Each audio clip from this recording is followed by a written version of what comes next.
When I woke up in the morning, nothing seemed out of the ordinary except that my wife, Debbie, wasn't in bed next to me. I am usually up a little earlier because I start work at 8 o'clock, and my wife not until 9:30. I completed my morning routine and was heading downstairs to get the coffee ready for my wife and me when I smelled the coffee already being made. When I got downstairs, there was my wife, already dressed for work, sitting at the corner breakfast table.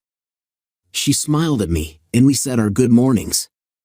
As I was grabbing a cup of coffee, my wife said, "I have to go into work early this morning for a meeting. I will be off at 5 o'clock and come straight home so we can talk as soon as you get home." It caught me a little off guard, and I raised an eyebrow and asked, "Oh, did I forget something? What do we need to talk about?" Debbie just waved a hand at me and said that we would talk about it later, that it was nothing that couldn't wait. With that, she got up, put her cup in the sink, kissed me goodbye, and was out the door before I could respond. Before getting much further into this story, I should tell you a little about us. I am Tim Johnson. My wife, Debbie, and I have been married for over 41 years. That's right, we married right out of high school when we were 18 years old. We knew each other since second grade, dated all through high school, and we both knew we were meant to be together for the rest of our lives. Neither of us ever dated anyone else, and as such, we learned about sex together and were our only sexual partners. Hell, I never even kissed another woman other than a peck on the cheek in greeting, and I assume it was the same with my wife. We went to the same college as a married couple, living in a cheap apartment with part-time jobs to see us through. I had the GI Bill to help with school costs, and her parents helped her out, so while it was a bit of a struggle, it wasn't all that harsh in existence. In fact, we started our family while we were still in college. Our oldest child, Terry, is 37 years old, married with 2 children. She is a family law attorney for an out-of-state firm. Our second, Darcy, is 35 and single, working in Washington, D.C. as an assistant to a director in the Department of Agriculture. Our baby, Sydney, is 34 and married to a police officer in our hometown. She has our other 2 grandchildren and is a hard-working stay-at-home mom. We are very proud of all 3 of our girls. After school, I got a job as a risk analyst for a large insurance corporation, and Debbie became a grammar school teacher for the local school district and later worked in the administration office part-time. At 59, we are both in excellent health and physical condition. We have both always been very active. I golf, swim, and go to the gym at least 3 times a week. My wife, however, puts me to shame with her workout discipline. She is at the gym 5 days a week and is an avid distance runner pretty much every day. I may be biased, but she is still the most beautiful woman I've ever seen. She weighs the same as she did the day we got married, not bad for 3 kids and 41 years. When we were young, she was so beautiful that when she entered a room, even the women would stop to stare at her. To this day, she draws attention from men half her age, but she always handles herself with class and dignity. Debbie and I talk about it all the time. Our family life is the epitome of the American dream. We were so lucky to have found each other, and we thank our lucky stars for the life we lead every day. Unlike most men, when they hear words to the effect of "honey, we have to talk," I wasn't filled with dread or breaking out into cold sweats. I was curious, but we talk all the time. Family meetings, we called them, and we had them even before we had children. It was our way of planning our lives. But she didn't say we were going to have a family meeting, did she? At work, I wasn't consumed with angst about the upcoming meeting, but I did daydream a bit about a very memorable lovemaking session the night before. Debbie is a very vocal and direct lover. She is not at all bashful about telling me what she wants and making sure she gets it. She never faked an orgasm because long ago we discussed that we had to be honest with each other and strive to make our love life better. Faking orgasms wouldn't help. Debbie isn't one of those ladies that will have a series of small orgasms. When she goes over the edge, it is with an incredible amount of screaming.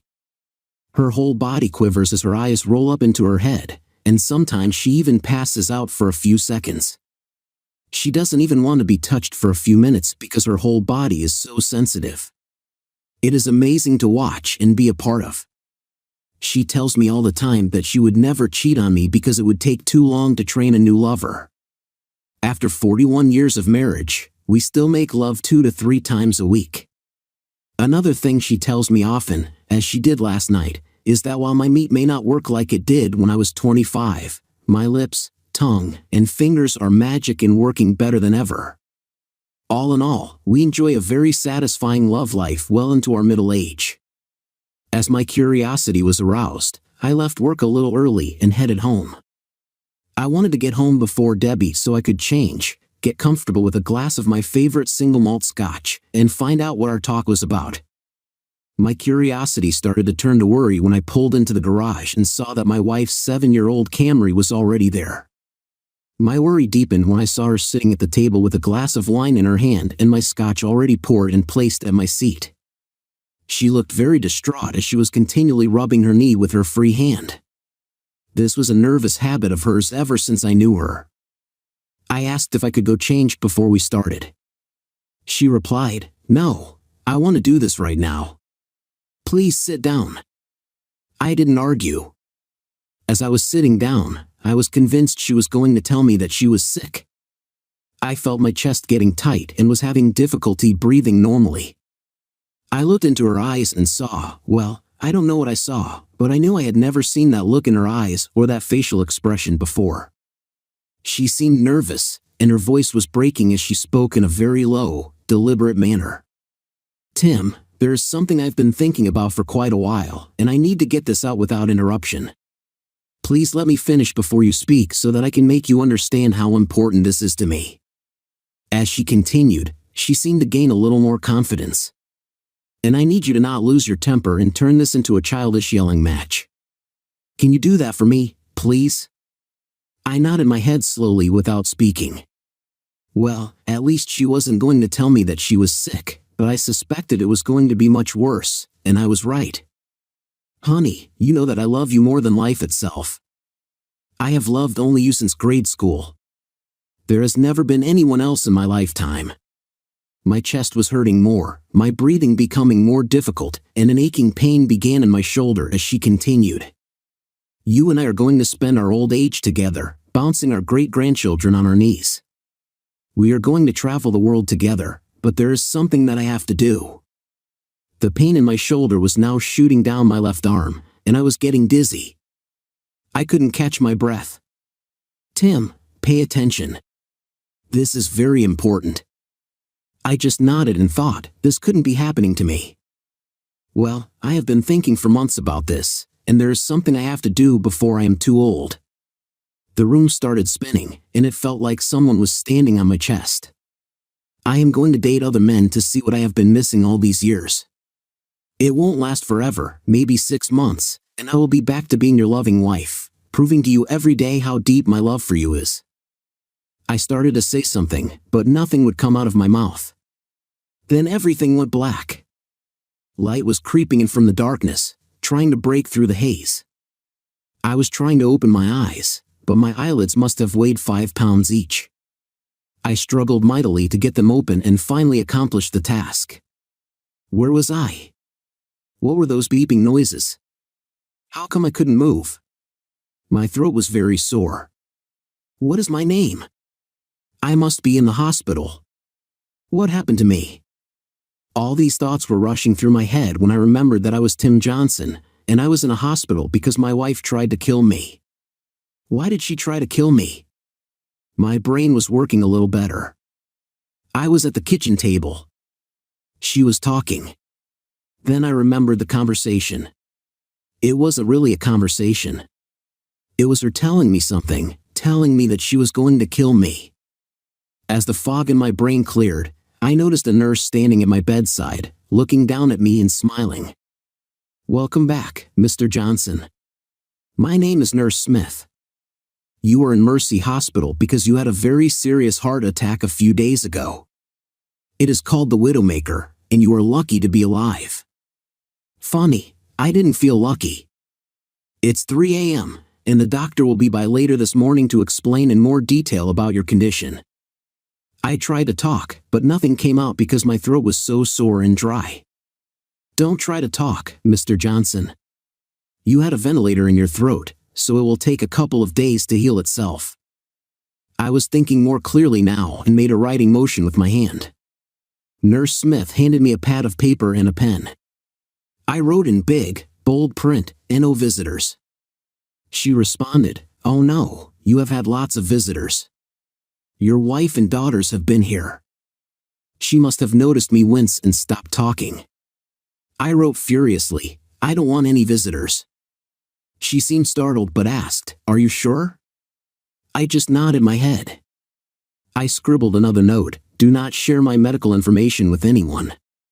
Her eyebrows arched up, but she just nodded her head.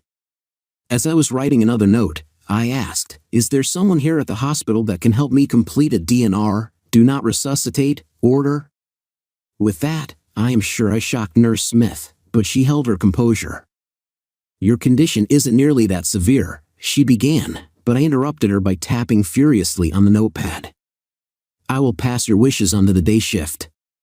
She patted me on the shoulder and left my room quietly. I figured my life was over anyway, so if something happened, why let the medical community resuscitate me? The way my luck was going, I would probably survive but be turned into a vegetable. So screw it. Plus, there would be the added shock benefit when my wife found out what I did and how badly she had hurt me. I didn't fall back asleep. I had been asleep for a few days, so all I could do was lay there, think, and make plans. I said I did risk analysis for an insurance company, but really my job was to help my company's clients do risk analysis for their organizations. It was a service my company offered, and many clients took advantage of it. I had done it for a number of years, was good at it, and got paid accordingly. In my experience, all companies are afraid of something, but my job was to make sure they were afraid of the right things and offer solutions to mitigate those threats. There's a process involved in accomplishing that analysis, so I decided to adopt the same strategy to solve my problem. You know, the problem of why my wife would want to kill me. I know my wife didn't really try to kill me with her statement, but she damn near accomplished it. The actions I had just taken would buy me time, and time is what I needed to figure this out. As I lay there in bed, waiting for dawn to break, I began the process of analyzing my situation. I am one of those weird people that, when I think, I have a conversation with myself, and this was no different. Okay, Tim, you've bought yourself some time. Now let's think about the real issues here. It really wasn't all that unusual for my wife to talk very directly and succinctly, so she wasn't trying to shock me with her statements. It was just how she approached things her whole life. What did she say? She had thought about it for months. Was there anything I should have noticed? Changes in her behavior? Had she been giving me verbal hints that I had missed? Could she have already been cheating on me? The answer is no to all of those. Debbie isn't flighty or prone to acting spur of the moment. While she is deliberate, once she formulates a course of action, she doesn't hesitate or waffle. She goes after it. Another very important fact is she didn't say she would like to date other guys. She said she was going to date other guys. So, Tim, this means you have a real problem that probably won't just go away because she put you in the hospital. Damn. So, Tim, here are the outcomes that I can see. 1. You could just let her date guys and hope that sooner or later she gets it out of her system and we can go back to how things were. 2. You can try to talk her out of it because, frankly, I don't see myself being the kind of husband that shares his wife. 3. Just divorce her now and be done with it. Or 4. You could just die now and not have to worry about it. Frankly, number 4 is not looking too bad right now. Apparently, I was wrong, though. I could fall asleep because the next thing I knew, daylight was streaming in through the window, and the clock on the wall said it was 10:40.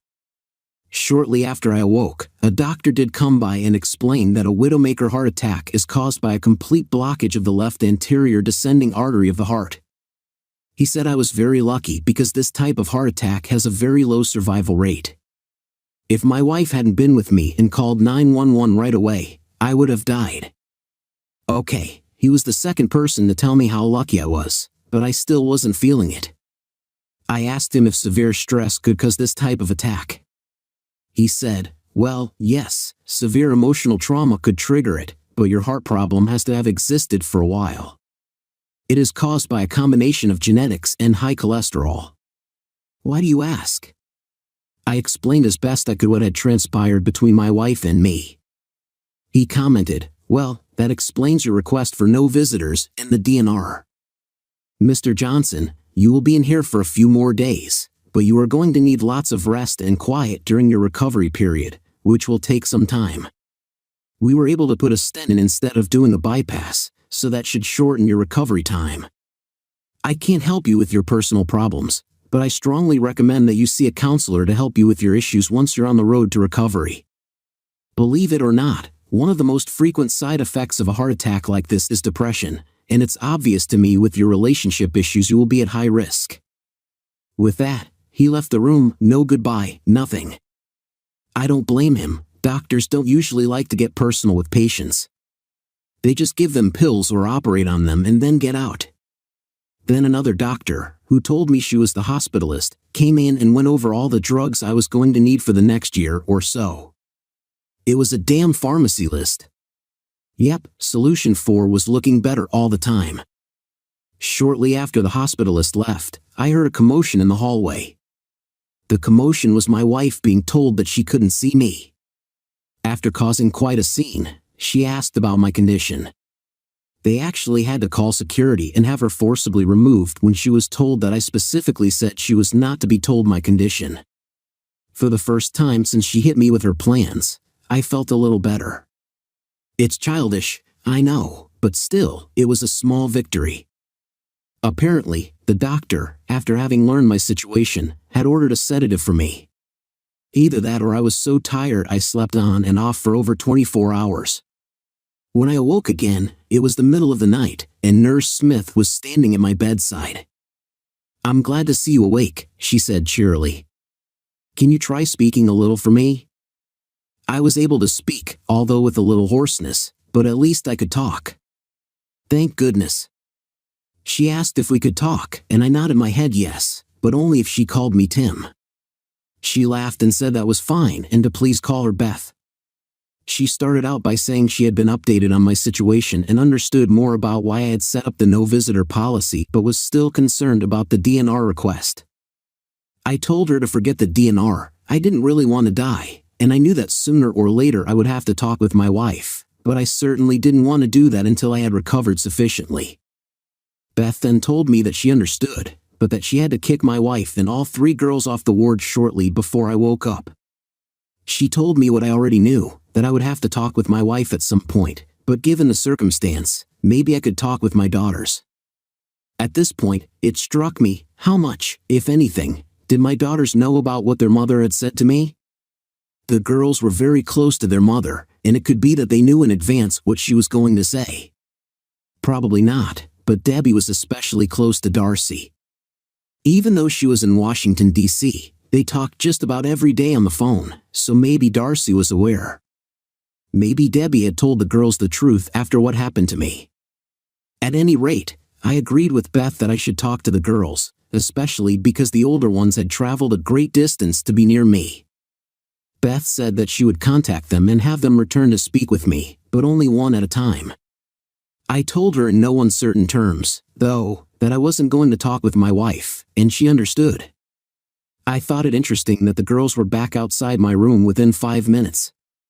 Apparently, Beth had only kicked them to the waiting room. I'm pretty sure the fix was in, but I did want to see my girls, so what the heck? I did talk with each of my daughters that evening but told them I didn't want to talk about their mother. I wanted them to know how glad I was to see them and that I loved them very much. I had tears in my eyes and became quite emotional when I finally realized how close I had come to never seeing them again. Sydney did manage to sneak in that Debbie had told all 3 of them that she blamed herself for what happened to me, but with no specifics. I didn't argue the point with Sydney, and I know she found that interesting. She also mentioned that Debbie promised to sit down with them tomorrow and explain further. Terry and Darcy did tell me that they would be taking extended time off to help with my recovery. I was overwhelmed with emotion, and Beth had to put an end to the visit. After the visits with my daughters, I knew that no matter what happened with Debbie, life would go on. My life was going to be more complicated, but it wasn't going to end. I just needed to decide what to do about my relationship with my wife. Was there even a point in talking to her about it? Even if she scrapped her dating plans, could I still live with her? I needed to answer that question before talking with her. Maybe the girls could help me with the decision. If Sydney was right, Debbie would have filled them in on what precipitated my heart attack, so their perspective might help me. Cheating doesn't just affect the couple's relationship, it affects the whole family. A very interesting development was that my wife and daughters decided that when released from the hospital, I would stay at our house while my wife would move in with Sydney's family into their guest room. Terry and Darcy would alternate providing whatever care I would need for a few weeks. The doctors were confident that I would be back to normal activity within 5 to 6 weeks. I was content with the arrangements but thought it very odd that in the first 2 weeks I was home, my wife never made a single attempt to contact me, not even a text message. Perhaps the girls read her the riot act and told her to back off. Or could she be using the opportunity to go out on dates? I just didn't know, but really, I wasn't up to a direct confrontation. I decided to speak with Darcy first, as she had always been closest to her mother and would possibly give me a peek into my wife's state of mind. Darcy and I met alone at the house, and she knew ahead of time that I wanted to talk about the incident with her. Like my wife, I am a pretty direct person, so as soon as Darcy walked into the room, I blurted out, "Darcy, how long have you known about your mother's desire to date other men?" We talked about it some," she mumbled without making eye contact. "How long, Darcy?" I growled. "I'm sorry, Dad. About 3 to 4 months." My blood pressure was rising, and I was losing control already. This wasn't good. I needed to calm down. "I'm sorry, Darcy. I didn't mean to yell at you. I really want your input here. This has hit me really hard. I had no idea your mother wasn't happy with our relationship. It's literally breaking my heart." I tried a little levity to calm myself. "Oh, Dad, she loves you very much, and this doesn't mean anything. She just wants to experience some things before she gets too old. It shouldn't reflect on your relationship at all." "Do you really believe that?" "I mean, really, Darcy, how can her having sex with other men not mean anything to me?"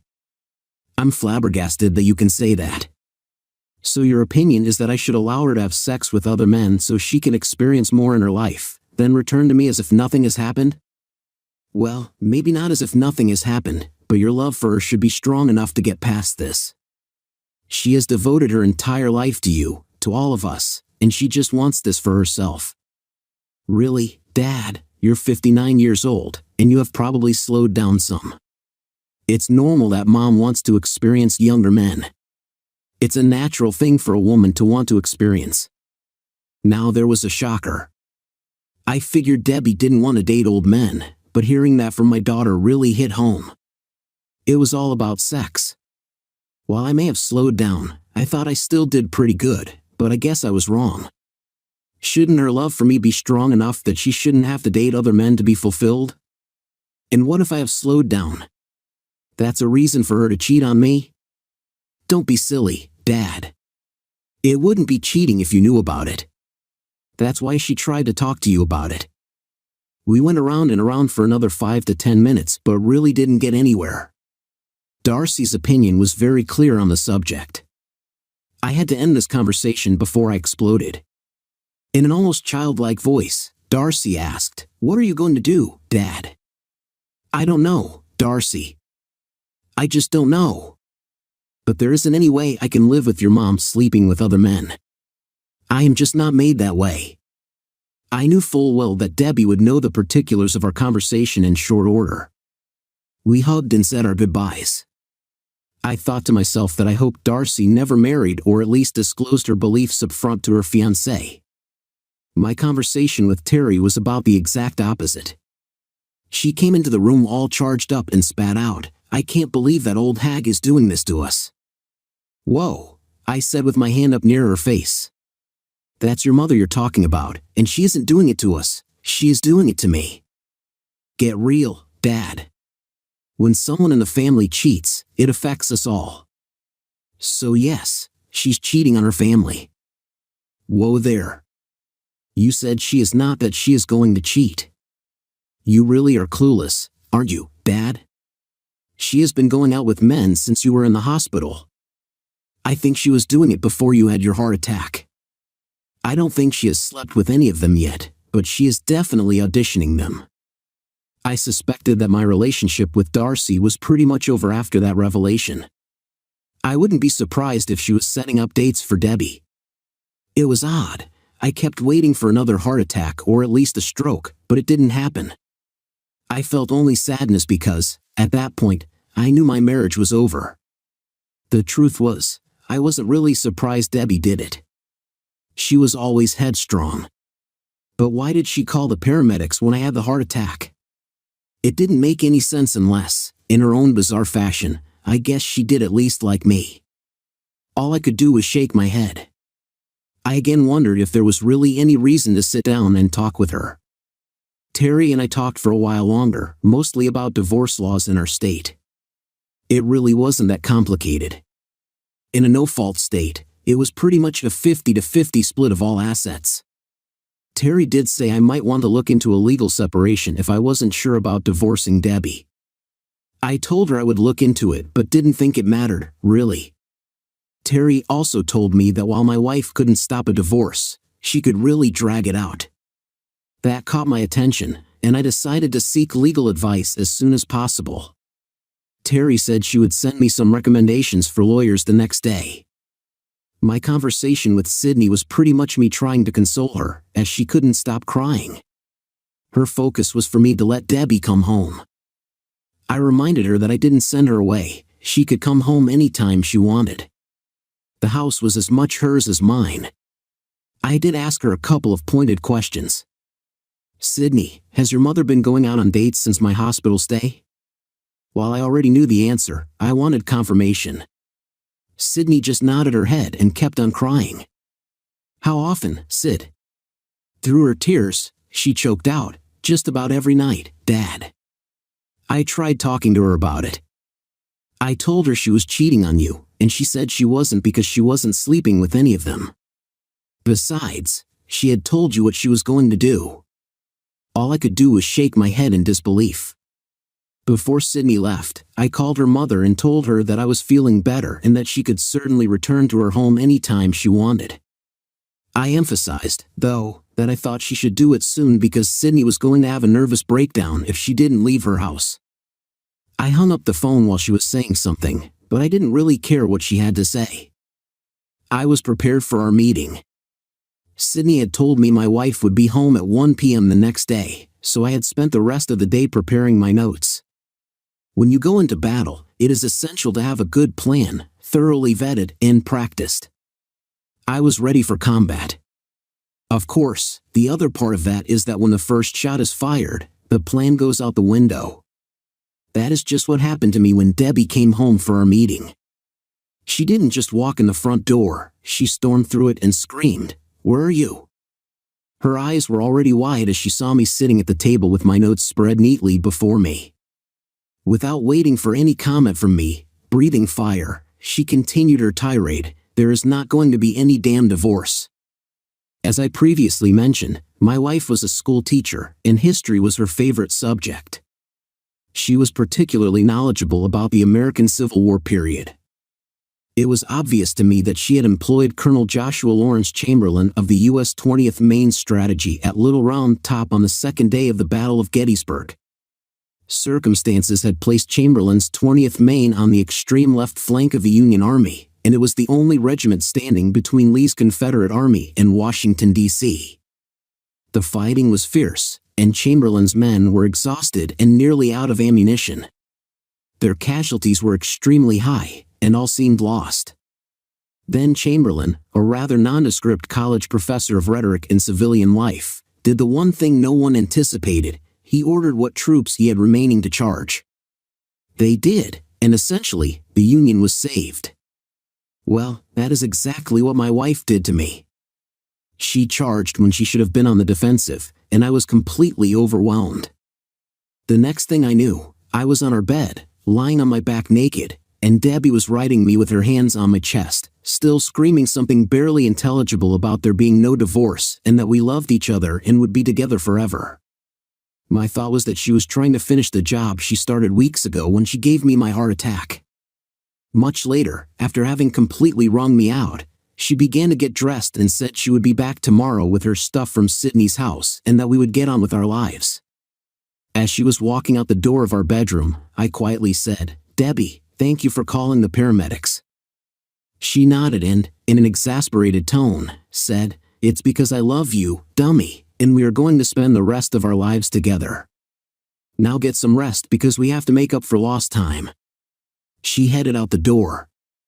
"Debbie, there's one more thing," I managed to say with as much authority as I could muster. "The first time you have sex with someone else, our marriage will be over."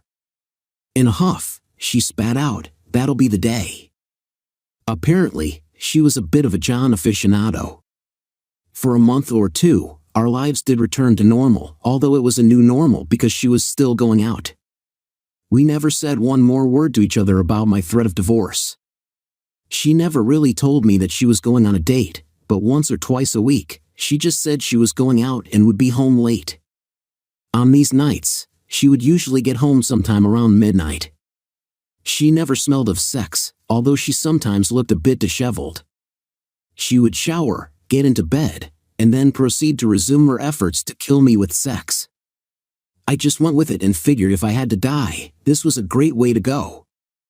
I knew she hadn't had sex with anyone yet because, well, just because I knew. Then one night, she got home even later than usual. It was after 1 a.m. I was sitting up in bed reading. I could never sleep when she was out. It wasn't that I was worried about her, I was just waiting for the inevitable. I heard the garage door go up as she pulled her car in. Her heels clicked across the tile floor in the kitchen, and the stairs creaked as she walked up. When she came into the bedroom, we made eye contact, and I just knew. It was obvious that she knew that I knew. She broke eye contact with me and headed into the master bathroom as she spoke. This doesn't mean anything at all. It is outside of our relationship and will be over in a few months. There is no need for further discussion. She closed the door behind her. When I heard the shower go on, I got up and went into the guest room. Not only did I lock the door, but I also pushed the dresser in front of it. I wasn't going to make the mistake I made at Little Round Top again. Somehow, I knew she wouldn't come after me. It wasn't like her. In her mind, when I got over my little snit, things would go on as usual, and I was right. I never heard a peep out of her the rest of the night. For my part, I didn't sleep at all. There were tears in my eyes as I mourned the death of my marriage. My thoughts turned to planning for the next few weeks.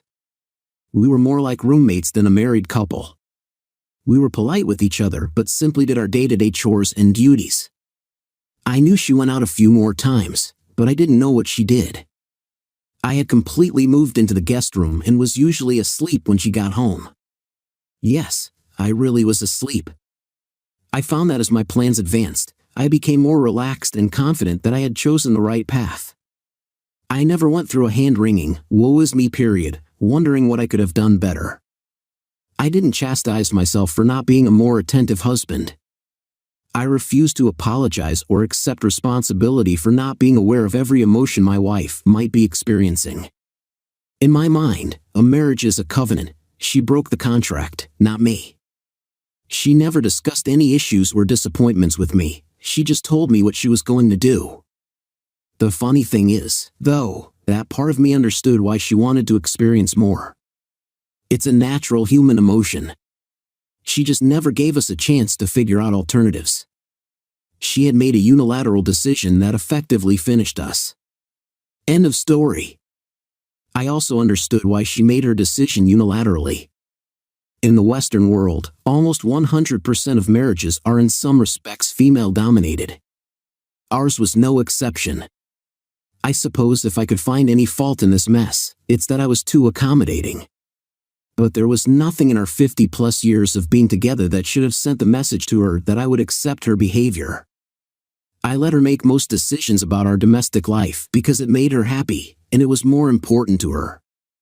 In fact, before we got married, we had long talks about our expectations of fidelity. There was no gray area and certainly no hall passes. I was never close to being unfaithful. I never even did anything that would not pass the spouse test, and I expected the same from Debbie. She did this to us, not me. A couple of weeks after Debbie was unfaithful for the first time, I was ready for her. One night when she went out, I sat at our kitchen table, where we had most of our family meetings, and waited for her to return. When she came home, I said quietly, "Debbie, we have to talk." "Not now," she said dismissively. "I need to take a shower and get some sleep. We can talk in the morning." "No," I responded with an authority that she hadn't heard from me before. "We're going to talk right now. Sit down, please." She was obviously exasperated with me and sat with a huff into her chair across from mine. Her nervousness was obvious and probably due to the fact her lover's smell was all over her, but I didn't care. I pushed a manila envelope across the table to her and stated clearly, "These are divorce papers. I have filed under irreconcilable differences." At this point, she started to say something, and I put my hand up in front of her face. No, just sit there. Several months ago, you told me to sit and listen to you without interrupting, and I expect you to do the same until I am finished." She leaned back, rolled her eyes, crossed her arms over her chest, and stared at me. I continued, "These papers explain everything. My lawyer's card is in the envelope. You can sign and return them to his office. If you don't do this within 3 days, I will have no choice but to have you served at your workplace. I don't want to embarrass you publicly, but frankly, it wouldn't bother me to do that in the place where most of your lovers are. Don't worry, I haven't had you followed. I don't have photos, audio, or video of your infidelities. None of that matters to me." I continued, "It's really simple. In a no-fault state, everything is split down the middle. Our children are grown and out on their own. The house is paid for. We pay off our joint credit card debt, and we move on." "Are you finished?" she asked in her most condescending tone. I simply nodded my head. As she stood up, she stated, "Good. We are not getting a divorce. I am tired, and I'm going to bed. Good night." The next morning, she wanted to talk. Interestingly, she made a nice breakfast for us, the first time in quite a while. She actually appeared to be quite cheerful as she puttered around the kitchen. When breakfast was ready and I had picked my jaw up off the floor, she calmly sat down and indicated that I do the same with her hand. This was getting surreal. I didn't sit. I told her I would eat out and walked out the door. What she didn't know was that I was heading to the apartment I had rented near work and that I had no intention of ever setting foot in this house again, except to remove my things when the divorce was finalized. I thought I heard her softly crying as I got into my car, but I couldn't be sure. I had no intention of talking any further at this point. My direction was clear. She never initiated contact with me unless it was through her lawyer, and I did the same. She didn't sign the papers, of course, so I had her formally served at work as I had said. She got her own attorney and proceeded to do everything she could to derail the divorce process.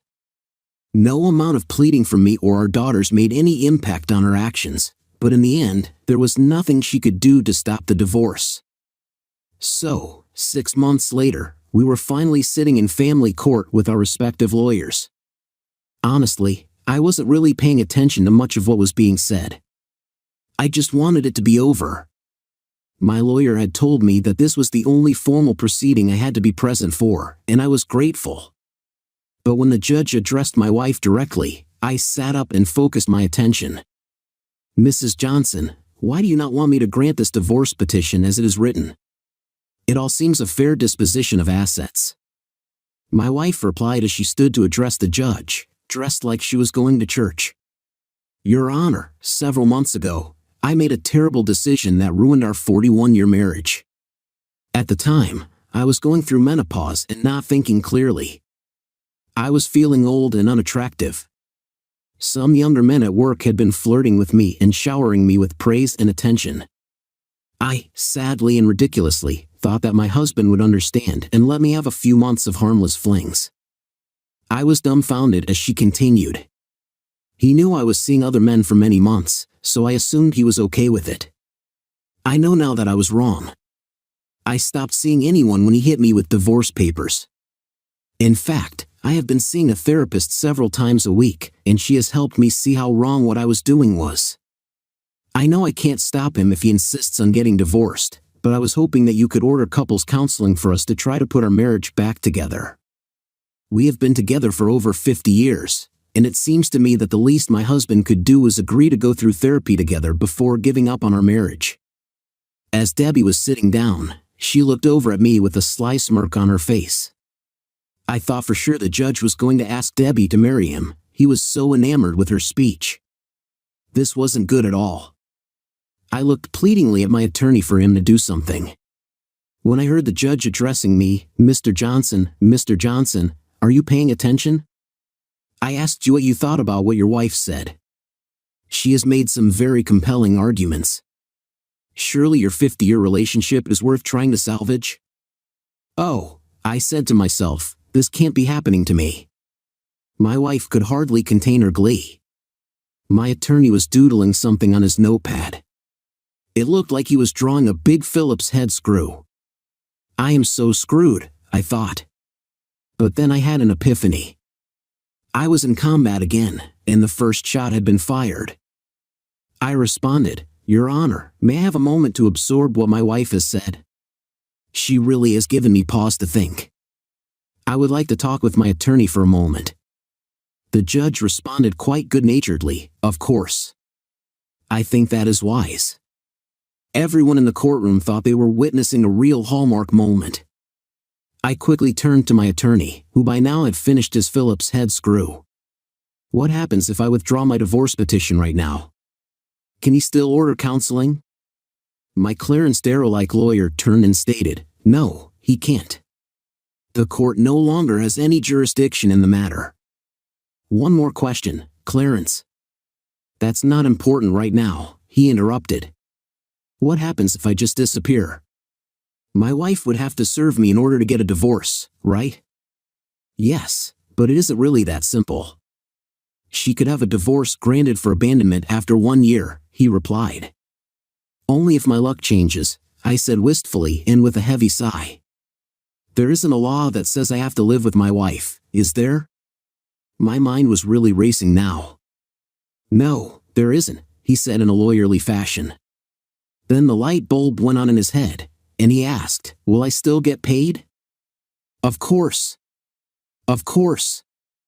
I smiled broadly and straightened my tie, brushed my hands to smooth my slacks, and stood up to address the court. Everyone wanted the Hallmark movie ending, so I was going to give it to them, sort of. Your Honor, in light of what my wife has expressed in a most convincing manner, I hereby withdraw my petition for dissolution of marriage immediately. It was bedlam in the courtroom, not really. There were only about 12 people in there, and it was lunchtime, so those not involved got up to head to the cafeteria. The judge banged his gavel, granting my request with a big smile and tears in his eyes. My wife and her attorney were both crying happy tears themselves. I was steaming mad but plastered what I hoped was a happy face on and walked directly out of the courtroom.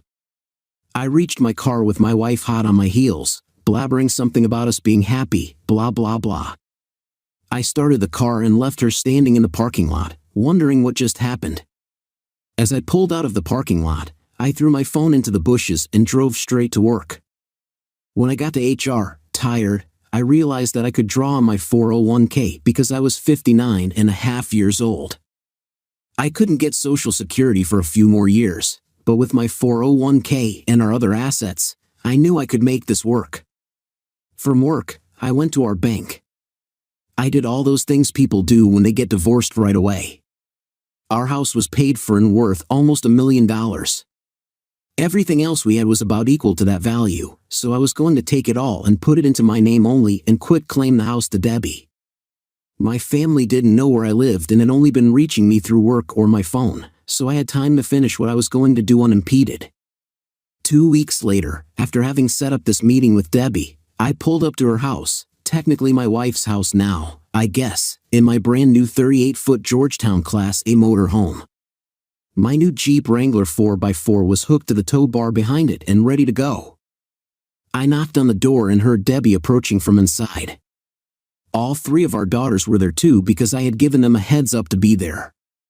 I knew there would be trouble and needed them to watch out for Debbie. "Honey, you're home. Thank God we were so worried about you," she exclaimed. The girls were already staring at the motor home and were sharp enough to suspect what was up. "Sweetheart, I actually stopped by to say goodbye." "What do you mean, goodbye? We are going to be together forever, aren't we?" "We've always been together." "Dear, it's just that I'm going away for a while." "But Tim, what about work?" "I retired, Deb, and I'm going to spend some time traveling the country." "But honey, I can't get away from the school district on such short notice. School is in session. I know traveling the country in a motor home is our dream, but I'm simply not able to do that right now," she said, still not getting it. My daughters got it, though, and they were stunned. They were already burning holes in me with their eyes because they knew I was going to leave them to deal with my basket case of a wife, and they were not happy. "We should go inside and talk, Debbie.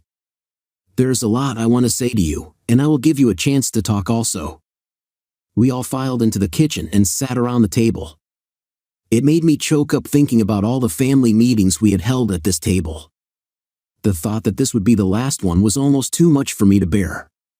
But I had spent the last couple of weeks thinking about my circumstances quite a bit. I had no anger left in me. I was no longer nervous, fearful, or racked with uncertainty. I was more at peace than I had been in years. So, I began the meeting. "First off, I want to apologize to you, Debbie, and to you girls also for the way I behaved when you first informed me of your plans to sleep with other men. I know I acted childishly at the hospital." I put my hand up before Debbie could get a word out. "Please let me finish. I know you didn't give me my heart attack. In a perverse sort of way, you might actually have saved my life. The heart attack was going to happen sometime anyway, and because you were right there and called for help immediately, I am alive and here today.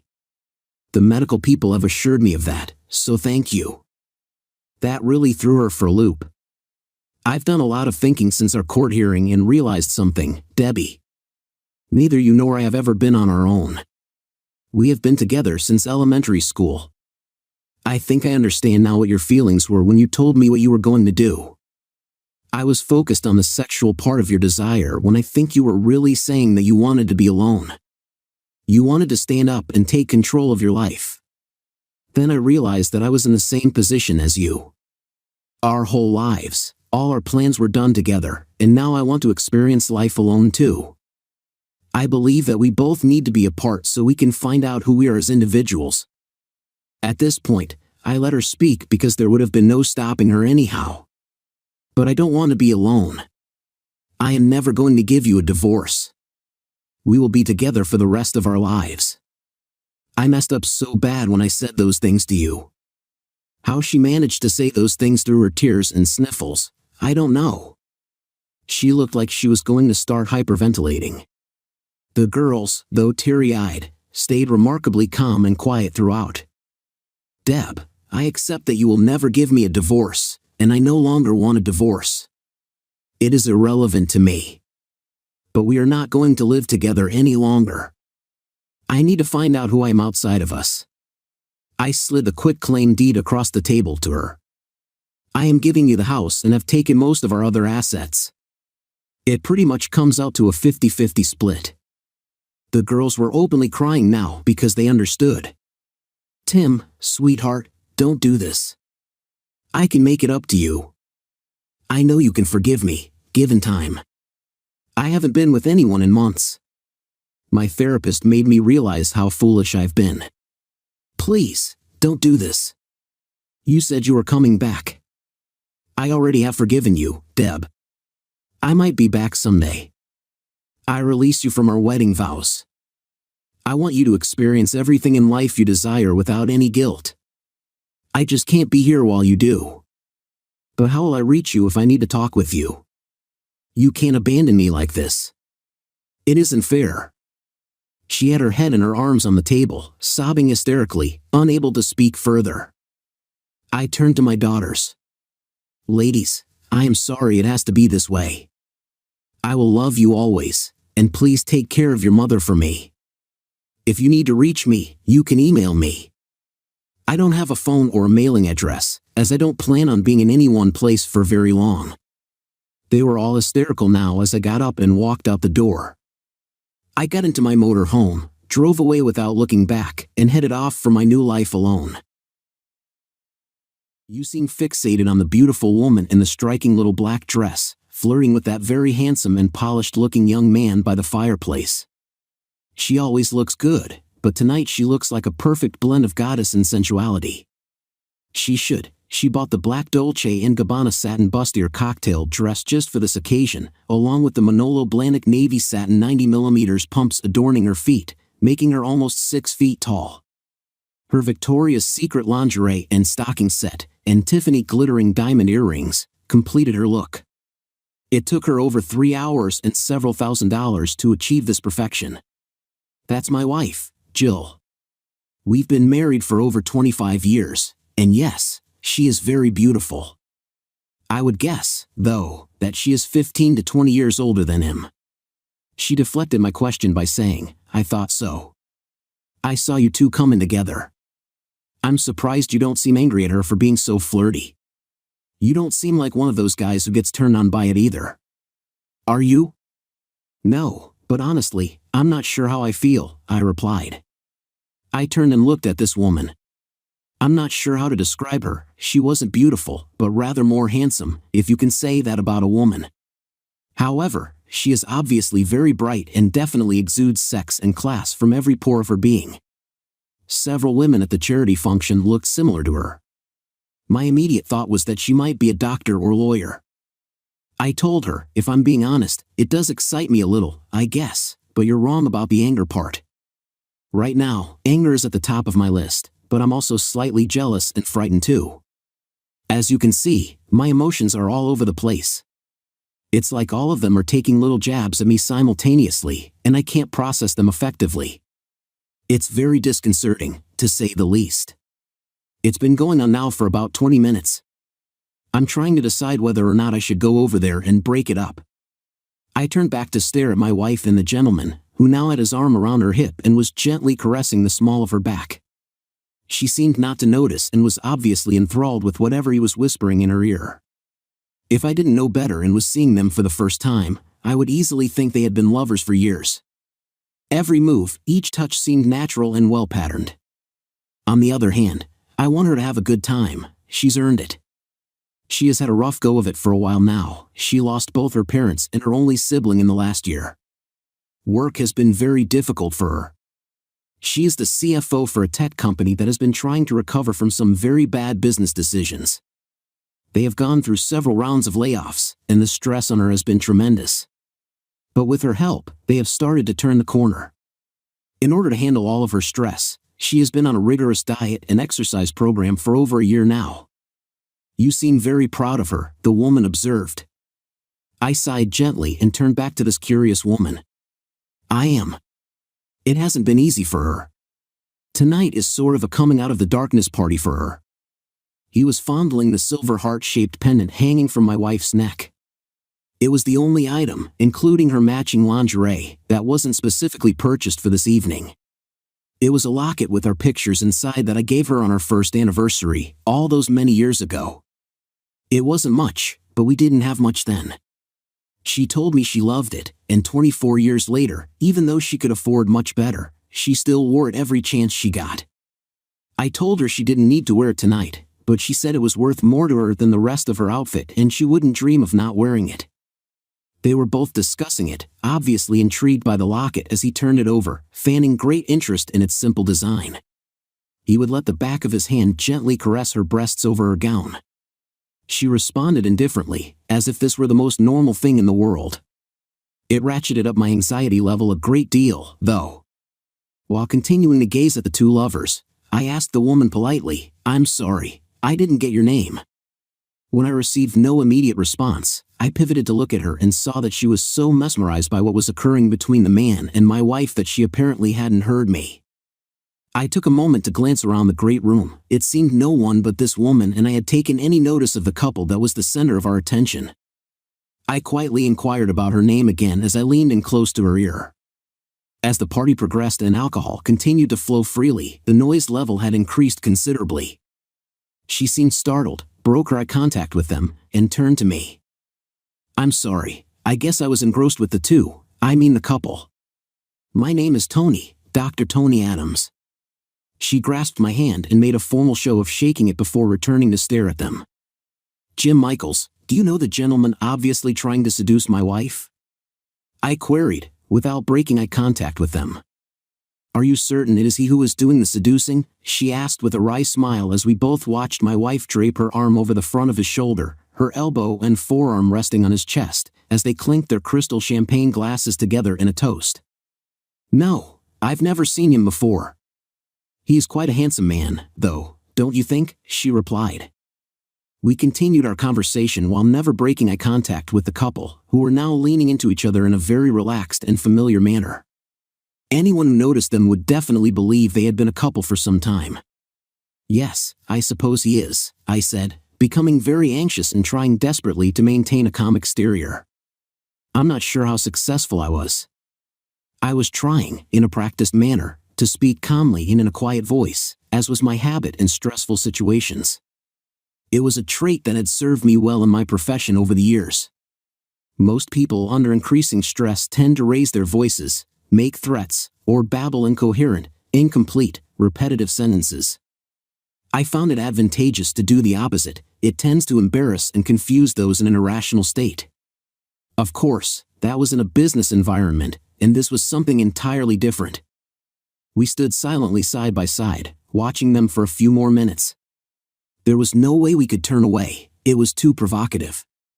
If it weren't my wife involved, I would find it fairly erotic. I had a thought and sincerely questioned, "Dr. Tony, are you married? What would you do in this situation if you were me?" I doubtlessly said it too quickly for the circumstance and tried to soften my question, but she responded before I could correct myself. "I'm divorced, over 5 years now." "You didn't answer the second part of my question," I pointed out. Now it was her turn to exhale deeply, her breath much heavier than mine. She wistfully responded, "If I'm being honest, I would say 2 things. First, I wish it was me with him instead of her. And secondly, I would tell you to do nothing. It would be pointless. Doing nothing hardly seems the right response here. Those emotions I told you about are starting to get the better of me. The 2 most prevalent are fear and anger. I fear I am losing my wife, and I am getting increasingly angry at him. I don't think he has missed the wedding ring on my wife's finger. He can probably feel it on his shoulder right now, never mind see it." At that moment, his hand slid lower on my wife's back, now gently resting at the top of her very shapely bottom as he began to guide her outside to the garden. Without comment, Tony and I discreetly followed, both of us stopping to pick up fresh glasses of fairly decent sparkling wine before heading outside as well. As they passed by the brightly lit doorway into the dark outside, it was evident why she was enamored with him. His tuxedo, probably one of several Emporio Armanis he owned, hung perfectly on a well-toned frame. My tux was rented from J.C. Penney. He was definitely sporting a Rolex. I involuntarily pulled my sleeve over my $59 wristwatch that I bought on Amazon, betting it had the exact same time as the man's Rolex. He was probably 6 feet 2 inches or so, without an ounce of fat anywhere. He had long, wavy sandy-colored hair, like a California surfer dude type, but his face and jawline were tight and rugged. He looked like he had just jumped out of a GQ cover photo. I felt a hand slip around my elbow and pull me in the opposite direction. "Let's sit here and talk a bit," whispered Tony, pointing to a table out of the direct light. It was probably the most discreet location we could find with approximately 100 or so party guests milling about. I noted, though, that Mr. GQ had conducted my wife to a dark corner that offered much more privacy from the crowd. When we situated ourselves at the ornamental iron cafe table, we could still maintain our view of the couple. He chose that exact moment to boldly clutch my wife and kiss her fully on the lips, long and hard. She responded by wrapping both arms around his neck, almost collapsing into him, and returned the kiss with a passion she had never given me. I started to jump up but felt Tony pull me back down. "Jim, don't. Please don't make a scene. It will only make matters worse." Think for a moment. I was starting to lose it and was ready to tell her to screw off and go to this affair when I saw a terrible sadness in her eyes, glassy with tears. "Tony, what aren't you telling me?" I demanded. I was torn between confronting Tony and keeping an eye on Jill and the jerk so they couldn't sneak out. Tony must have read my mind. "Jim, you don't have to watch them. They won't sneak out, they will come to you. Kyle will make Jill tell you what they are going to do before he leaves with her. It's part of his thing. He gets off on the humiliation of the husband. He'll look you directly in the eyes as Jill tells you she's going to spend the weekend with him. How do you know all this? How can you? Wait, you were with him, weren't you? That's why you're divorced. Tell me who that a-hole is and what is going on, or so help me." My full attention was now on Tony. "Talk to me." A frightened Dr. Adams spoke quickly. "His name is Kyle Rittenhouse. He is extremely wealthy, although no one seems to know where his money comes from. Despite his frequent cuckolding of married men at these events, he is always invited because he donates large sums to the various charities involved, so the foundation's members just overlook it." I glanced quickly around the patio. A few minutes ago, no one even noticed us, but now it seemed as if everyone was watching. I guess the death of my marriage was tonight's entertainment. "So that's what happened with you," I said, feeling sick to my stomach, like a solid punch had just been delivered to my solar plexus. "Just tell me, please." She was very emotional and hesitated frequently while telling her story. It was a very similar event, and I was there with my husband of 18 years. We have 3 kids. They barely speak with me today. I don't even know where my ex-husband is. I haven't talked to him in several years. Her tears fell easily now. "Tony, please, I'm sorry about your family, but just tell me what happened. Exactly what you're seeing going on with your wife." My husband Tom and I attended a fundraising event to upgrade our hospital's cardiology and vascular lab with state-of-the-art EKG machines and other equipment, as well as the latest implantable cardioverter defibrillators. I hadn't been at the function more than 15 minutes when Rittenhouse set his sights on me. It seemed like a few minutes later, I was standing in front of my husband and some other invited dignitaries, telling him I was leaving with Kyle. It really was a couple of hours, though, I'm sure. She broke down again. I looked right at the love of my life, the father of my 3 young teenage children, and told him I was going to spend the weekend with Kyle. I knew my marriage was over when I saw the shocked look quickly turn to anger on his face, but I was going anyway. Tom started to get up into Kyle's face, but a couple of the organizers' security team appeared out of nowhere and physically convinced him to sit back down. I turned and walked away from his pleading voice telling me to stop, but I didn't. Kyle was smiling the whole time with his arm around my waist as we left. "Jesus, it gets worse, Jim. You need to brace yourself for this part." It was by far the best sexual experience of my life. It was otherworldly, and despite everything I lost, if Kyle asked me to go with him again, I would. The hell with this. I'm going over there right now and putting a stop to it. "Don't do it, Jim. All you will do is embarrass yourself. Look around you. Everyone knows what's coming, and they're all watching you. The Foundation's security is already heading over to us.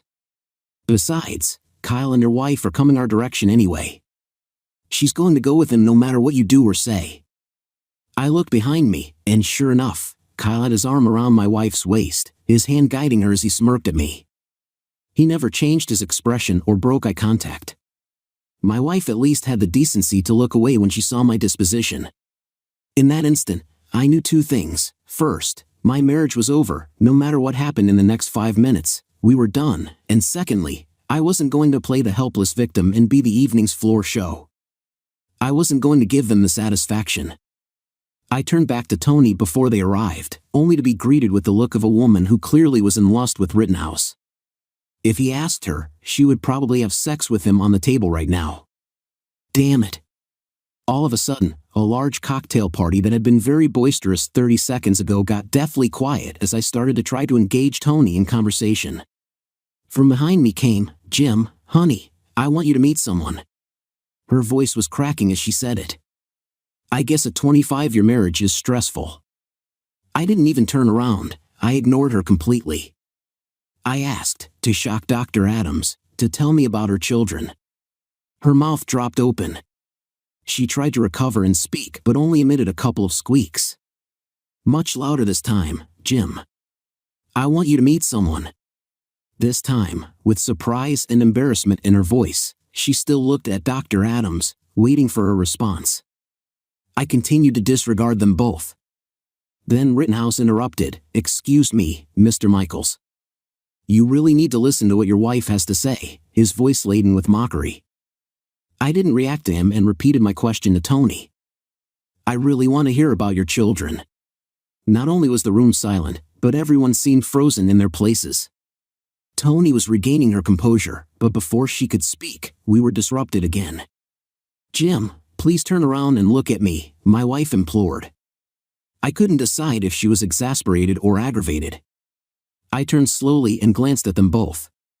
For a moment, they were becoming aware of the scene they were causing, and their discomfort was rising. "Honey, this is," I interrupted pointedly and spoke forcefully while my eyes bore into hers. "Jill, you have never looked more beautiful than tonight.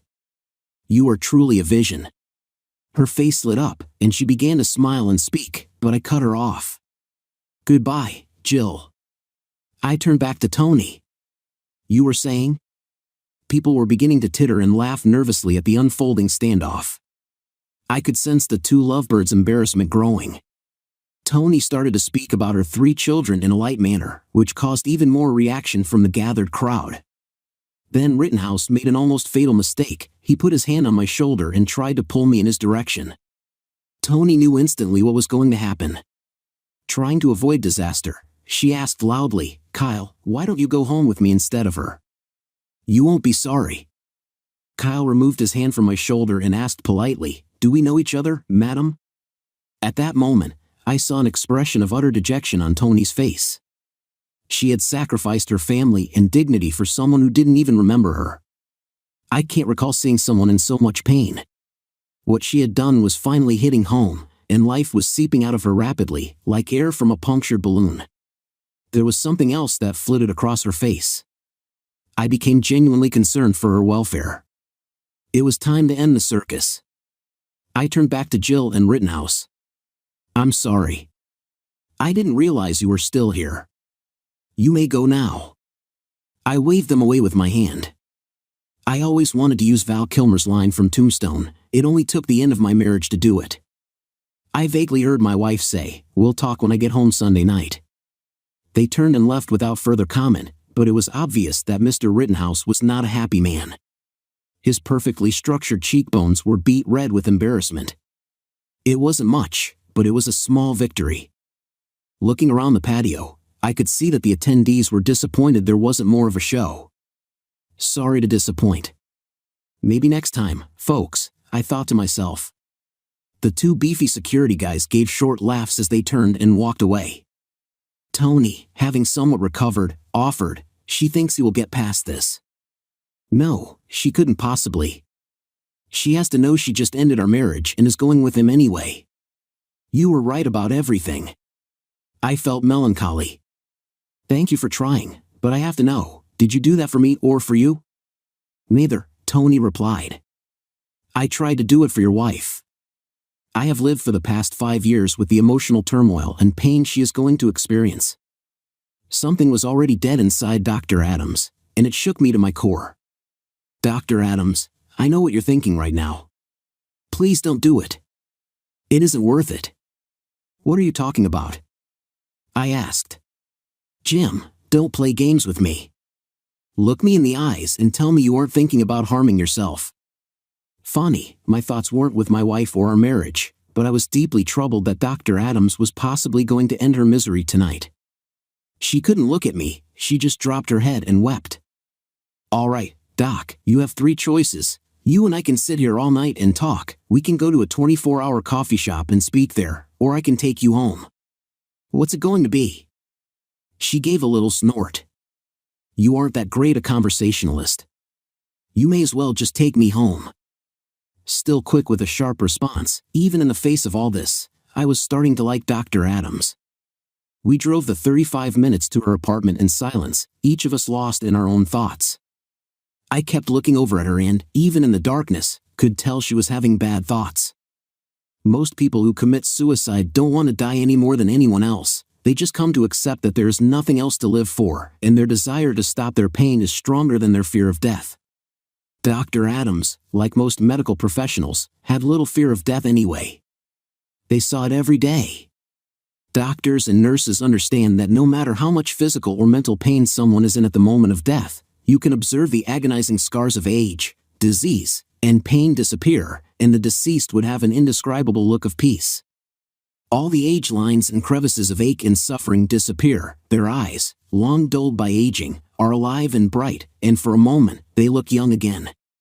Many who have been too long in the field and have seen too much are envious of the dying.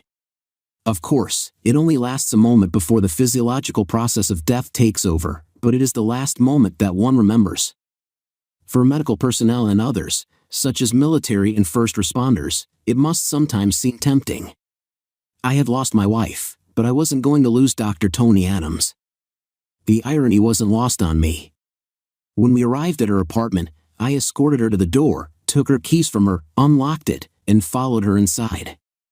Thank you, Jim. I can get myself to bed, she said. What are you doing?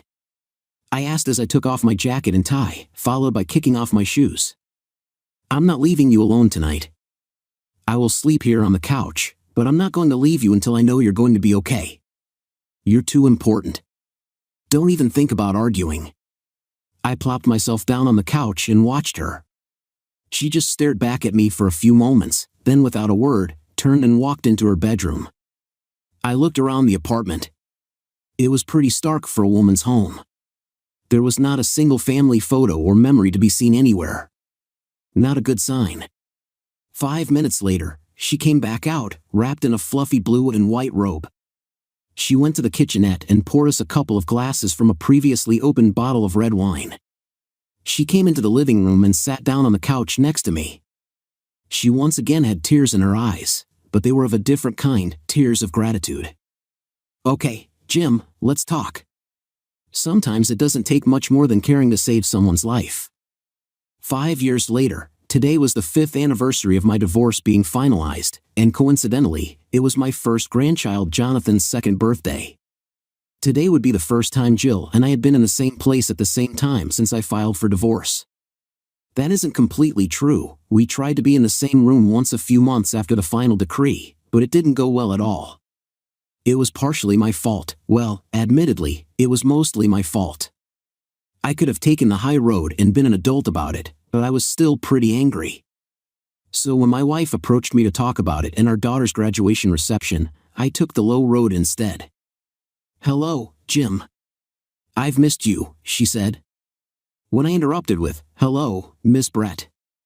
How are you? She ran crying out of the room. If looks could kill, I would have been dead right then and there. Most of the family members in attendance were shooting daggers at me. I did have to give credit to our kids, though. We raised them right, and they were smart enough not to get in the middle of our separation. But, as they pointed out after the reception fiasco, I acted childishly. They did, however, have the good sense to decide that there would be no further attempts at having the two of us at the same family function. Well, what did they expect? Our divorce was pretty acrimonious. I can't take all the credit for that because, even though I was angry and wanted my pound of flesh, my wife fought the divorce in every way she could. I wasn't exactly sure how she did that in a no-fault environment. I think her strategy was to utilize every delaying tactic possible to make the divorce so expensive that I would give up. Having money, though, is one of the few downsides in a divorce. It can drag on for quite a while, and lawyers get paid regardless. In any case, I wasn't giving up. But Dr. Adams had been right again. Jill thought I would get past her little weekend fling. I wondered if she tried the same tactics during her divorce. I never asked her, though. Jill also somehow got the family law judge to order mandatory counseling. I suppose it wasn't really mandatory, but when the judge looks at you and says, "Mr. Michaels, while I can't order counseling because there are no minor children involved, are you really saying that you can't do a few weeks of counseling to try and save a 25-year relationship? What are you supposed to do?" We agreed. I mean to say, the lawyer agreed, on 12 sessions, but after the third one, both my wife and the assigned counselor knew it was hopeless, and we all agreed to call it off. As I remember, my wife ran out of the room crying then, too. I think the consensus was reached after I said something like, "Do you really believe I'm going to stay married to a 304 who wanted to introduce me to her boyfriend so she could tell me she was going to have sex with him all weekend long in the middle of a damn charity function with a couple hundred people watching?" It was an honest question, but perhaps I could have been more tactful. It did get my point across, though. I did get the last laugh, too. After her counseling gambit, I had my very eager, heavily saddled with tuition debt lawyer amend the divorce petition to include spousal support for me. You see, my wife's total income package was more than twice mine, and after 25 years, I had the right to a portion of it, something about in a manner accustomed to. I didn't really need it, as we were both able to provide for ourselves comfortably enough, but it was the principle of it, right? Although not nearly what I demanded, I did get a nominal amount, mostly because her legal team told her what might happen with her investments, retirement, profit sharing, etc., if we didn't have an agreement in place beforehand. She conceded to the support, and I knew it. Because our finances were always separate, I was happy.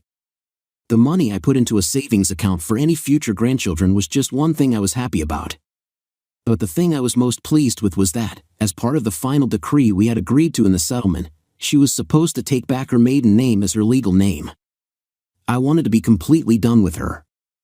I know I should have just done a simple split and moved on, but the pain and humiliation from the unmerciful way she destroyed my self-esteem made me feel justified. Now, 5 years later, my anger had abated, and I agreed with my son that his expectation for both his parents to act like adults at our grandchild's birthday party wasn't unreasonable. Plus, he said the entire family was fed up with having to coordinate things so the infantile exes didn't have to see each other. He was being polite because everyone really meant it was just me being infantile. I was always proud of him, and I think a father is most proud of his children when he is confronted with the truth and recognizes that his child is correct and he is wrong. I don't know if the same is true for mothers. So that brings us to today. As I stood in my son's expansive backyard, already filled with entertainment devices that a 2-year-old could not possibly master, it was an exceptionally good family yard. For some reason, it gave me feelings of hope. I had a light beer in my hand, waiting for my ex to make her appearance. I had gone for a double scotch on the rocks, but my daughter-in-law gave me a look, so I settled for the beer. Given what was to come, it was probably a better choice. Maybe Jill would chicken out, but that was doubtful because she had wanted to talk for years. Interestingly, I didn't feel any of the anxiety and anger I felt in the past when I thought of her. Maybe it was time. As I reveled in the backyard's ambience, I saw her arrive. She still looked beautiful. My heart didn't skip a beat, but I did smile involuntarily. I quickly looked around, embarrassed to see if anyone had noticed my expression. She seemed a little nervous but, nevertheless, made her rounds to the family and spent some time talking to the birthday boy. I couldn't tell if she had seen me yet, but I assumed not, so I just kept to myself, staring at what resembled a jungle gym. The only problem was it looked way too safe for a boy to be interested in playing on it. Nearing the end of my inspection, I was disappointed to conclude that there was not even one single way for a kid to injure themselves on it. I heard her voice, "Hello, Jim. How have you been?"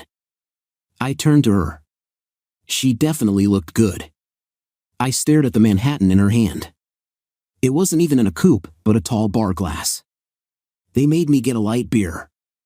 As I lifted my bottle into her field of vision, I sighed, "I've been good, Jill." There was a bit of an uncomfortable pause, then for some reason, I blurted out, "You never had your name changed back like you agreed to." Surprisingly, she didn't burst into tears and run out of the party. She merely responded calmly, "So? It's not like you haven't done it before. I didn't have it changed because I still consider you my husband, even if in your eyes and the laws, I'm not." I couldn't help but laugh. She used to make me do that a lot. Okay, Jill Michaels it is, then. You know, I've been keeping tabs on you, she offered unapologetically. That raised my eyebrows and my hackles. No, I didn't know that, I snapped at her. She waved me off with a brush of her hand. Oh, don't worry. It's not anything sub rosa. I met your friend Dr. Adams. We've talked quite a bit the last couple of years or so. Actually, we've developed a bit of a bond. It might be too soon to say we are friends, but I think we are good for each other. I was beginning to believe our meeting today might have been a very poor idea. She noticed my expression. Please don't be angry with her. I begged her not to tell you. I know you two are good friends, and I didn't want to ruin that. I just wanted to try to understand how I could have done what I did to you, to us. Honestly, we don't even discuss you. We just try to help each other, she expressed sincerely. Wow, weird. I should be very upset, but I'm not, I thought. I'm not angry with you, Jill. Have you two made any progress in your understanding?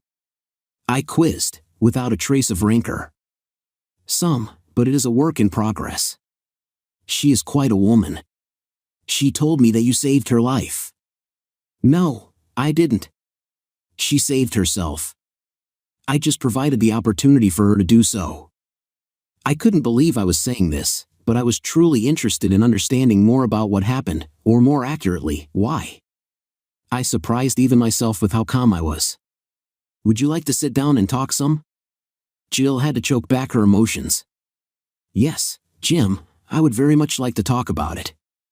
We found an unoccupied table as far from the crowd as we could and sat facing each other.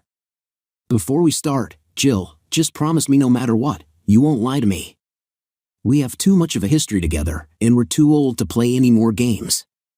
If you ever had any love, any respect, any feelings for me at all, just please don't lie to me. She was already crying. It seems that if there is one thing I am good at, it is making women cry. She nodded her head definitively and spoke softly, I promise. She pulled out a handkerchief, wiped her eyes, and blew her nose. Not very ladylike, and it drew attention from the gathered party guests. I couldn't help but smile at her. You know, the handkerchief thing always bothered me, even when we first met. Here was this beautiful, self-confident young woman, a woman who knew what she wanted in life. You were so gorgeous, charming, and feminine.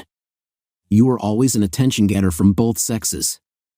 You were so special, and yet you blew your nose like a cigar-chomping, fat, middle-aged truck driver in a restroom at the local truck stop. Some things never change, I guess. We both cracked up and laughed uncontrollably for about 5 minutes. I'm sure the family went from being worried we would kill each other to thinking we were crazy almost instantly. But it did break the ice for us. When we had finally calmed down, Jill spoke first. Jim, I don't want to pry into your personal life, but Tony is very fond of you. She's quite attached, and it makes me jealous. I know I don't have the right to feel that way, but I do. She was nervous but not accusatory. How come you never married her? My instinct was to respond with something along the lines of none of your damn business, but instead, I opted for sincerity and openness, understanding that it was past time to do so. Jill, Tony and I are really good friends. We do a lot of things together, and she gives me peace and comfort. Believe it or not, in the 5 years I've known her, we've been intimate less than a handful of times. That's not what our relationship is about. I will never ask her to marry me, partly because I don't want to risk ruining a beautiful friendship, but mostly because of what you did. I hoped I wasn't hurting Jill, but I had to be truthful. I was destroyed by what you did to me. Tony told me that evening and a couple of times since that if that piece of crap asked her to, despite everything she suffered, she would have sex with him on the 50-yard line during halftime at the Super Bowl. I can't risk having that happen to me again. I just can't. I hesitated, unsure of the impact my words were having on her. I continued, you probably don't know it, our kids certainly don't, nor will they ever, but I went through 2 years of therapy trying to understand what happened to me that evening.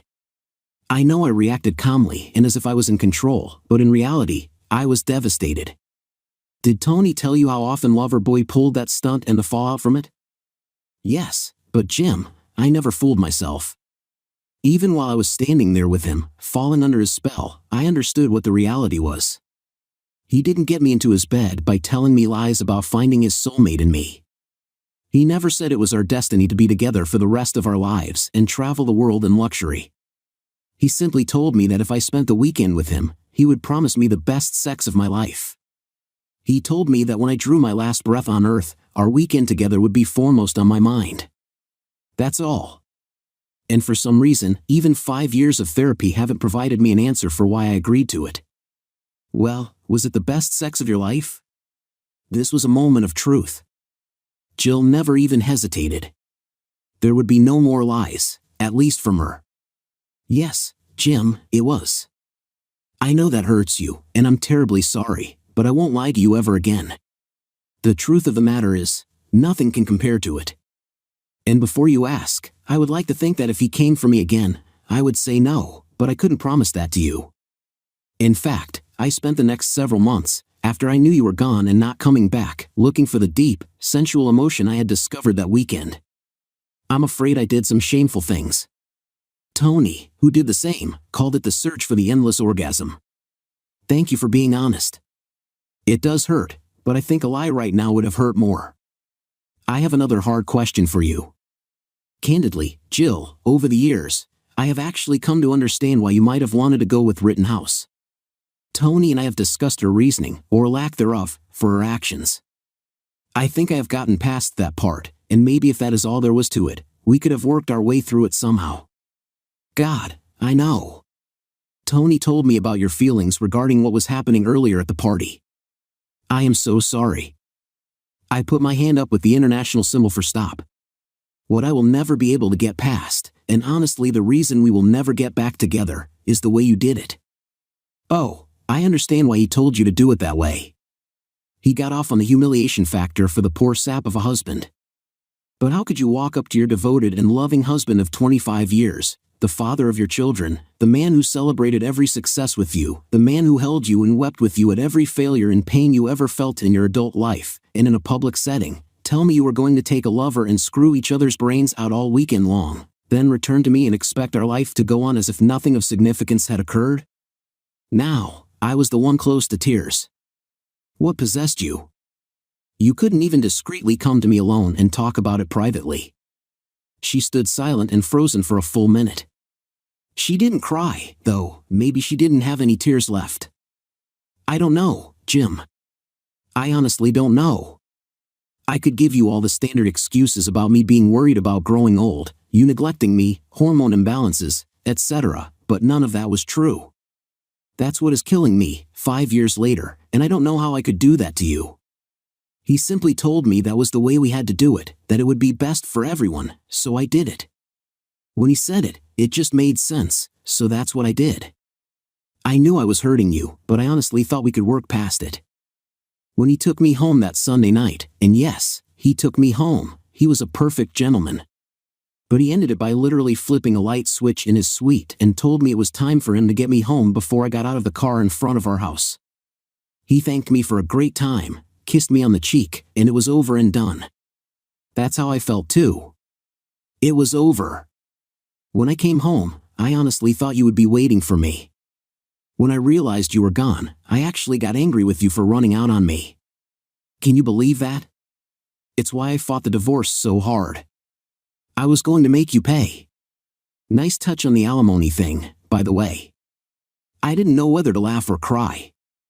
You aren't some high school dropout living in a single-wide trailer, working part-time at King Soopers. You have an advanced finance degree and practically run a Fortune 500 company, for Christ's sake. She didn't answer. There was no fight left in her. She was exposed, no part of her hid from me. I had never seen her look so vulnerable. The answers to my questions might never come because she truly didn't know them. How is that even possible? What do you want from me, Jill? She was almost begging. Jim, I want you to save me too. You did it for Tony, and she did the same thing as I did, and you were with her. I just want to be back in your life. I can accept us never being married again, even living together, but I can't live with you not being in my life. It's killing me that I'm made a stranger to you. Up until today, I would have snapped out the obvious response because I was never married to her, but I decided to remain silent. I had no idea how long we had been sitting and talking. I looked around the backyard and saw we were the only ones left. The sun was starting to set in the west. I briefly thought the party was either over or we had scared everyone inside. Jill seemed not to notice. She was still lost in her thoughts about the choices she had made. What did I want? That was the most prevalent thought on my mind. I had been asked several times over the years by well-meaning friends and family, not to mention my counselors, whether I was better off with her in my life or out of it. My resounding response had always been out of it, but now I'm not so sure. The truth is, I miss her. I miss holding each other in bed, winding down as we talked about our days and our children. I miss laughing together at life's comedy going on around us. I miss the smell of her perfume. I miss seeing her naked, wearing only that silly locket. I miss everything. We were perfect once. It would never be again, but then life lived in absolutes is a life wasted. I can do friends, Jill. Why don't we make a standing date to have dinner once or twice a month? I think we still have a lot to think and talk about. Well, I'll be damned, she said, as some tears finally came. Why did I never go after Rittenhouse? Well, he was partially to be blamed for my actions, but it was my actions that were the real problem here. What happened to him, you may ask? His bodyguard beat him to a pulp when he pulled the same act on him. In fact, he was beaten by both his guards so badly that he may never be able to be with any woman, let alone promise her the famed amazing one-night experience. Story 2. My wife, Vanessa, and I lived in an industrial town. Life here was quiet and peaceful. We had an enchanting daughter, Jenny, who was 4 years old. Our life wasn't easy, but I was content. We lived on the outskirts of town in a small house I had managed to buy at a very favorable price. The previous owner was in a hurry, needing money, and I decided to make the purchase. Over time, I improved the house, expanded it a bit, and beautified the surrounding area. I worked in manufacturing, producing various metal parts and structures. I rose to the position of chief engineer on the line, allowing me to earn more to support my family. My brother, Stephen, lived nearby with his wife, Jessica. They also had a daughter of the same age, Athena. Our children got along well, and Jenny sometimes stayed overnight with my brother and his wife. My wife worked as a salesperson in a bakery. At the time, Vanessa seemed satisfied with her job, both the schedule and the working conditions. But soon, everything changed. Vanessa came home with a firm decision to leave that job. Vanessa, why did you decide to quit so suddenly? I asked. David, I'm tired of this pointless job. I recently met Jeremy, the owner of a dairy factory. He offered me a position as an accountant. His business has expanded, and he needs a new competent employee. My education fits, and I'm tired of standing behind the counter. I want something better in my life, and this is a real opportunity for me. Jeremy? That old cunning fox? People run away from him. He's very stingy and audacious. People complained about unbearable working conditions. Why do you need this? I'm not going to carry sacks or milk cows. I'll be doing intellectual work. And Jeremy promised a good salary and a normal work schedule. I don't know, Vanessa. I wouldn't rush if I were you. I understand you want to change jobs, but you shouldn't jump at the first opportunity. I think things might not be as smooth as they seem. David, I've already made up my mind. This is my chance, and I don't want to miss it. There aren't that many decent job openings in our town. So, I've already agreed. I'll be quitting and moving to a new job. Vanessa surprised me greatly with her decision. She presented it as a fait accompli, not seeking my advice or listening to me. I couldn't understand why she had made such a sudden choice. Everything had been fine and calm until that moment. We always communicated and discussed things together. Now, she didn't even want to listen to me. I knew Jeremy, that old man. He was a rather unpleasant and mean old man for whom money mattered the most. Many people in our town disliked him. I didn't like that Vanessa decided to work for him. She pretended Jeremy was a decent person to collaborate with, but I would never have agreed to it. Vanessa started her new job, and our family harmony was disrupted. She often stayed late at work and went on unclear business trips. All of this began to infuriate me. After all, I also had a responsible job, and our daughter needed care. She needed affection, warmth, and attention to her upbringing. However, Vanessa devoted less and less time to the family. She constantly claimed that she needed to streamline work processes. There were many nuances in her job that needed to be addressed for future productivity. Vanessa insisted it was temporary, that she could handle it, and that these issues just needed to be sorted out. But she could explain this to me. How could she explain it to a little child? I tried to convey to Vanessa that more time needed to be devoted to our daughter. Maternal care was essential now, not later. And it wasn't just about weekdays. Vanessa was often busy on weekends, frequently missing family events. I simply couldn't understand what was happening. Vanessa used to be a kind and caring person who spent a lot of time at home. And we weren't in need. I earned well enough. But now, she pushed her family into the background, becoming cold and uncommunicative. All my attempts to talk to her were futile. I couldn't believe what was happening. Vanessa didn't want to listen to me. She had changed so much, and I didn't understand why. Did that old bastard Jeremy influence her? Or perhaps she had found a lover? These thoughts drove me crazy. Intimacy had long been absent between us. I tried to arrange romantic evenings, create an intimate atmosphere, but Vanessa seemed distant the entire time. I couldn't grasp what was going on in her mind. Vanessa, I want to talk to you more seriously. We need to talk. David, what happened again? Are you going to lecture me again? I'm asking you, please, don't. Vanessa, what's going on? It's like I'm living with a completely different person. I don't know what to think anymore. Why are you behaving like this? Did that old jerk Jeremy influence you so much? David, stop making up all these stories. Jeremy is decent and very kind to me. He treats me well, and I'm just trying to do my job well. There are no secrets or mysteries here. Something very important has come up in my life now. Something important? More important than your daughter, than me?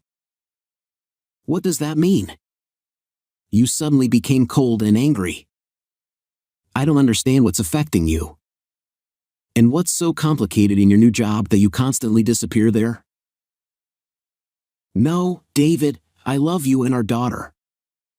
I'm just working, nothing more. I'm trying to make time for you and our daughter. I see how hard you're trying. It feels like you don't want it yourself. As if you're being forced to be with your own family. I'm fed up with enduring this. Tell me honestly, do you have a lover? David, have you lost your mind? What lover are you talking about? What nonsense. I only have you, and I don't need anyone else. I would never do that to you. I understand why you think this way. Things haven't been smooth between us lately, but I assure you, there's nothing like that here. Let's make a deal. You won't bother me with your tantrums anymore, and I'll try to streamline work processes so that we can spend more time together. I looked at Vanessa and didn't see the person I once knew. I had a feeling that she just didn't care about lying to me. I really wanted to believe that Vanessa was telling the truth, but I couldn't let it slide. I wanted to get to the bottom of it all. Action needed to be taken.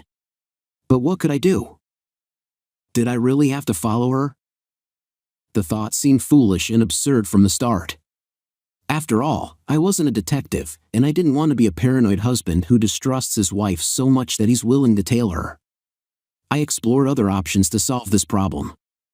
I cautiously questioned our mutual acquaintances and friends, hoping they had noticed anything strange or seen Vanessa with someone else. However, Vanessa had almost stopped socializing with anyone. We hadn't visited friends together for a long time, and no one had visited our home either. It was all very strange and incomprehensible. I couldn't find the truth anywhere or come across anything that truly helped me uncover it. Everything revolved around Vanessa's new job. I hardly knew who Vanessa worked with. Could there be a secret admirer of my wife whom Vanessa didn't want to talk about? But who could it be? I didn't even know what I would do if I proved myself right. But I tried not to dwell on it for now. Initially, I needed to confront Vanessa. The idea of keeping tabs on her didn't seem as crazy to me anymore. If it helped me figure everything out and dispel these doubts, I was willing to do it. I waited for the right moment to start monitoring Vanessa. I decided to begin tailing her from early in the morning on an ordinary weekday. On that day, I dropped Jenny off at my brother's with his wife. They had days off, and they happily agreed to take care of Jenny. I did it early in the morning to make sure I'd be home before Vanessa left. When I dropped my daughter off, I quickly returned and parked near the house. I waited for Vanessa to leave. Soon, she walked out and headed towards the bus stop. Everything seemed mundane, nothing suspicious was happening. But with each step Vanessa took, I flinched with horror, expecting something to happen any moment. Would she go somewhere else, or would someone approach her and hug her? It was all just terrible. I didn't enjoy doing this, but I had no other choice. Vanessa boarded her bus, and I slowly followed her. At every stop, I scrutinized the crowd exiting the bus to avoid missing my wife. Eventually, we reached her workplace. Vanessa entered the premises. I sat in the car near the entrance, thinking, what's next? What was I even thinking? Sit and stare at these gates all day? Or go in and say that I'm just here to keep an eye on my wife, so I'm hanging around? How silly and pointless is all of this? Time passed. I nervously entertained various thoughts in my mind. My state was truly heavy. In one moment, I wanted to laugh and cry. I was simply going crazy. But I couldn't think of anything else, so I decided not to seek any particular meaning in what I was doing. I just sat in the car, gazing into the distance. And so, evening gradually began to envelop everything in darkness. In the dimming sunlight, the lights at the facility glowed brighter. I felt numb all over. The time came when the staff started leaving the premises one by one. After a while, I spotted Vanessa again. She came out but didn't head towards the bus stop, which alarmed me. Vanessa went in the opposite direction. In a dark spot under branching trees, the headlights of a parked car suddenly lit up. Vanessa quickly got in, and the car drove off. I followed that car. We entered a residential area with quite affluent houses. We arrived at an unfamiliar house to me. Who could this be? I became even more nervous. The automatic gates opened, and the car drove in. I started breathing more often and deeply, trying to formulate a plan for my next actions in my mind. It was challenging to think of something reasonable. I decided to keep it simple. I definitely wasn't going to sit idly in the car anymore. I got out and began surveying the house and its surroundings from a distance. I circled the fence, and in one place, I noticed a branching tree whose branch had likely recently broken and damaged the fence. Here, I could sneak into the yard unnoticed. I slipped inside and approached the house, cautious of dogs or alarms. Fortunately, it was clear, and I was lucky. I reached the house and turned the handle of the entrance doors, which were also unlocked. I started walking through the rooms, searching for Vanessa. Lights were on everywhere, but Vanessa was nowhere to be found. Then I heard the sound of splashing water and a woman's voice. I didn't have time to figure out whom I had heard, but I began moving in the direction of the sound. I cracked the door to the bathroom open and witnessed a shocking scene. Vanessa was on all fours in the jacuzzi, and the one behind her was Jeremy, that old bastard, having intercourse with her. This sight clouded my mind. Anger and hatred spread through my body like a hot wave. "You filthy bastards!" I yelled and rushed towards them. I reached these animals and grabbed Jeremy. I started drowning him in the jacuzzi. Vanessa screamed and jumped out of the jacuzzi. "David? How did you get here?" "David, wait, stop!" Vanessa shouted. I pushed Jeremy away and turned my anger towards Vanessa. I quickly approached her, grabbing her by the hair and staring into her frightened eyes with my enraged gaze. You shameless creature! Have you completely lost your mind? How could you, you dirty scum? I could imagine everything, but that you would sleep with this rotten old bastard? David, please, David, let go, it hurts. Hurts? Does it hurt, you bitch? I yelled and pushed her against the wall, releasing her hair. David, please, forgive me, forgive me. I made a mistake. I just didn't realize how everything started to change. Shut up, scum. I don't need your excuses. No words will change what you've done. It's just awful. You're a sellout who jumped on this rotten and old bastard. I don't consider you a human anymore, you animal. You fooled me for so long, deceived me. You said it was all work, your new opportunities. What a cynical creature you are. Yes, David, yes. You're right, I've done a terrible thing to you. I got tangled up. It's not me, you know me. I don't know how I agreed to all of this. David, wait. No need to do anything stupid. You don't want trouble, do you? You're a smart man, after all. We can resolve this situation right now. Everyone will be satisfied. I can be very generous. Jeremy interjected, coughing out water. Generous? Are you, bastard, offering me money? Are you out of your mind? I retorted. David, calm down. I'm not only offering you money, but I also promise you that you won't have any problems. You know who I am and what I can do. There's no need to worsen the situation. What? What did you say? Problems? Are you threatening me, you scumbag? To hell with you. First, I did think about leaving, but now, you both will pay. You bastards will beg. And this is the answer to your generous offer. I said and punched Jeremy in the face. I found a rope and tied up these filthy creatures.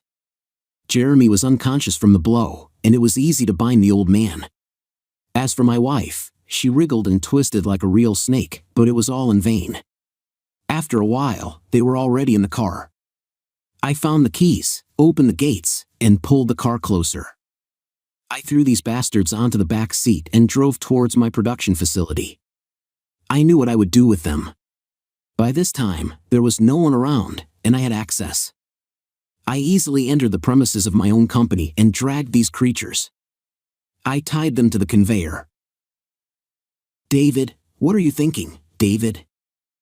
Vanessa asked in hysteria.